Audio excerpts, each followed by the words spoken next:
Y'all, bismillahirrahmanirrahim. What's good, y'all? I was just looking at something the other day, right? It was like the front part of your head, the 10% of the brain you use is that section is like right here. Then the rest, the 90% is back here. So it's like you using 10% of your brain, right? But who's using the other 90% of your brain?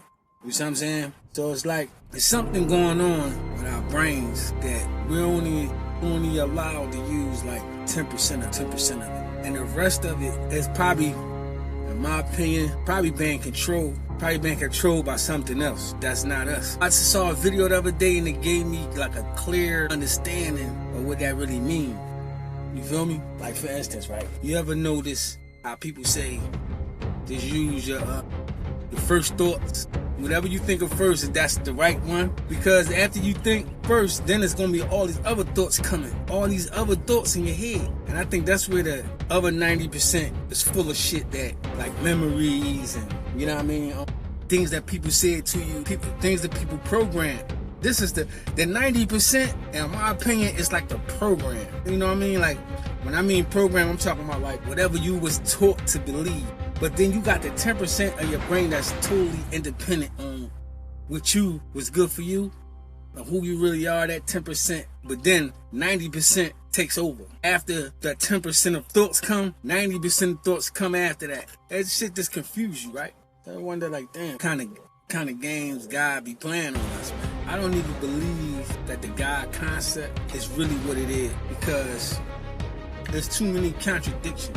Like the whole God concept thing. Like you tell me about a God, right? And then the way you describe how God's supposed to be, it's never how God was explained to be in these books, in these religious books. Quran, the Bible, God never said about itself. People say God don't do no wrong, God don't do nothing bad, right? But then you turn around and flood the whole planet of innocent people. You feel me? Of the sins of one town. So he's like, then they make excuses. Oh no, because it is. There's always a reason, right? This is some ill shit. There's always a reason for everything. So it's like even shit that's real vicious. Like I give you a story, right? It's a hadith, right? Stories about Abraham, right? I read this in the hadith in the Quran, right? It was a story, right? And even if you ain't religious and nothing like that, it ain't really about being religious. It's just about history. I look at the Bible and the Quran as like ancient history. That's how I look at it. So when I speak about it, people look at me like, oh, what you religious? Oh, what you preaching? What you ain't no fucking preacher, nigga. I'm from the streets, nigga. I'm a decoder. I was smart enough to get my ass out of the hellfire that they call no Philly. You see what I'm saying? I don't give a fuck what nobody say about me, what nobody think about me, because it's all designed for me to fail. Niggas don't want you to win. Ain't too many niggas out here want you to win, bro. So it's like everything that they say is designed to see you fail. If you was popular in your neighborhood, you got people that they want to get the competition out the way so they can be popular. They're try to get you out the way. If somebody niggas never chased me out the hood. Niggas never ran me away. It just was my last bid. I was like, damn. Every time I come home, I go right back to jail. I said, man, fuck that shit. I'm going to stay away. You know what I'm saying? I'm going to stay away this time. And I had a new love. My new love was writing books. So I could take y'all on a journey of how it all started. I'm going to finish this story about Abraham, about how a lot of times crazy stuff people do, and might have a good reason for it. All right, Abraham, right? He was all cocky. You know what happened to cocky people? They always think they the best. They always think they the best at doing something. They the thoroughest, right? Abraham getting a little cocky, right? He said, man, I'm the smartest man in the land. So Allah checked me. Allah said, oh, you think you're the smartest man in the land? Okay.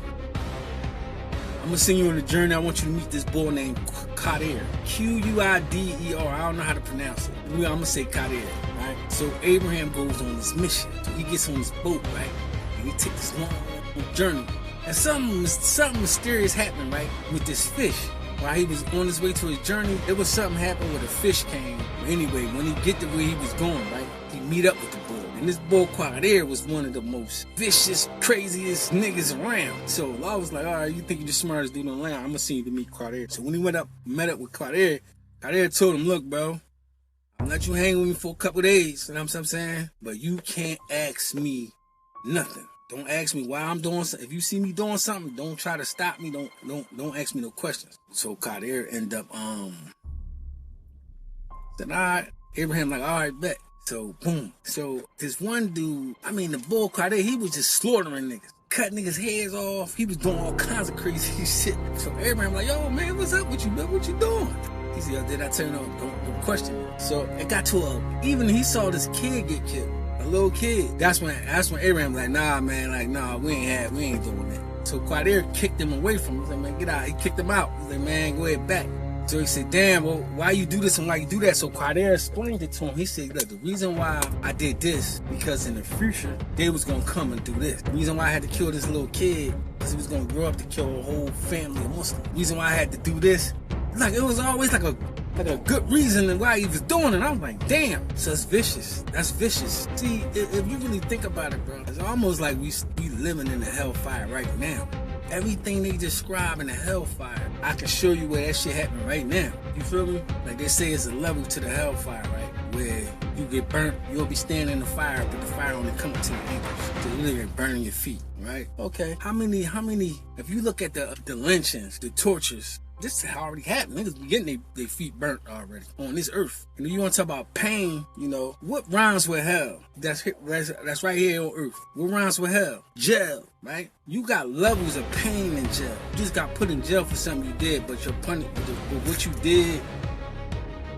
We ain't gonna put you in an electric chair and fry. That's like the hell. That's fried electricity right there. That shit's just gonna fry you. You feel me? We ain't gonna fry you because you ain't do nothing to get fried for it. But you did do something. We gonna make a lesser punishment for you. Which though we'll just throw you in a custody level amongst your peers, or y'all in the same custody level. Pat, we see heaven and we see hell. Raekwon had a song called "What Do You Believe In?" Heaven or hell. It got to be heaven because we live in a hell. You know what I'm saying? I understand what he mean by that because it's like, you know, in this jungle, this planet is like one big jungle. So you mean to tell me tigers and lions and shit, they going to hellfire too? Cause they do more killings than anybody. Natural born killers, man.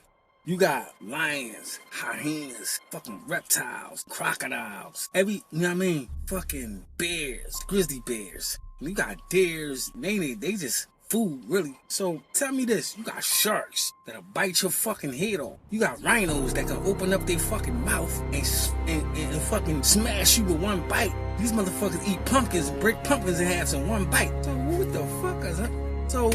So why I gotta get punished because a motherfucker tried to attack me and I attacked him back and I killed him. Now I gotta go to jail, do 35 years. What's the name? It's kill or be killed. It's survival, man. You ain't going to jail. There ain't no tigers going to jail for killing another tiger. They run that's their area. They free to do whatever they want to do, man, naturally. But I know me watching that shit, I'll be like, dang, go out that motherfucker. You gotta go. If you go into the jungle, you're going to have to kill something because something's going to attack. It just is what it is. Something is going to attack you. Rather it be a lion, rather it be a fucking crop, it depends on what area you at, and what lives in those habitats, you gonna get attacked. So in the concrete jungle is the same way. Somebody's gonna attack you, somebody's gonna play with you some kind of way. Hey man, listen man, I'm telling y'all right now, man. Keep your eyes open, man, out here in these concrete jungles, man. Motherfuckers will try to attack you every chance they get, bro. If it ain't with physically, it's with words, bro. You gotta be smart and wise out here, man. Now, I'm a motherfucking crocodile hunter, man. Y'all niggas better stay out my motherfucking lane.